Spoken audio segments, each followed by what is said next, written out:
নিরাপত্তার জন্য সীমান্তে কাঁটাতারের বেড়া নির্মাণের বিষয়ে বোঝাপড়া হয়েছে। অপরাধ দমনে ঢাকা দিল্লি একসাথে কাজ করবে বলে জানিয়েছেন ঢাকায় নিযুক্ত ভারতীয় হাইকমিশনার প্রণয় বার্মা। তলবের পর দুপুর ৩টার দিকে পররাষ্ট্র সচিবের সাথে সাক্ষাৎ শেষে এসব কথা বলেন ভারতীয় হাইকমিশনার। প্রণয় বার্মা জানান, বোঝাপড়ার ভিত্তিতেই সমন্বিত উদ্যোগ নেওয়া হবে। সীমান্তে চোরাচালান ও মানব পাচার বন্ধের বিষয়ে আলোচনা হয়েছে জানিয়ে তিনি বলেন, দুই দেশের সীমান্তরক্ষী বাহিনীর মধ্যে এ নিয়ে যোগাযোগ অব্যাহত রয়েছে। এর আগে সীমান্তে শূন্য রেখায় অবৈধভাবে বেড়া নির্মাণের ঘটনায় ভারতীয় হাইকমিশনারকে তলব করা হয়।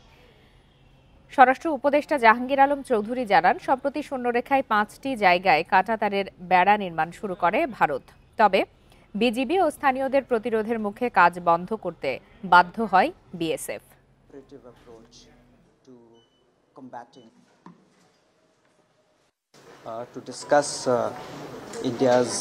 সীমান্তে চোরাচালান ও মানব পাচার বন্ধ নিয়ে আলোচনা হয়েছে।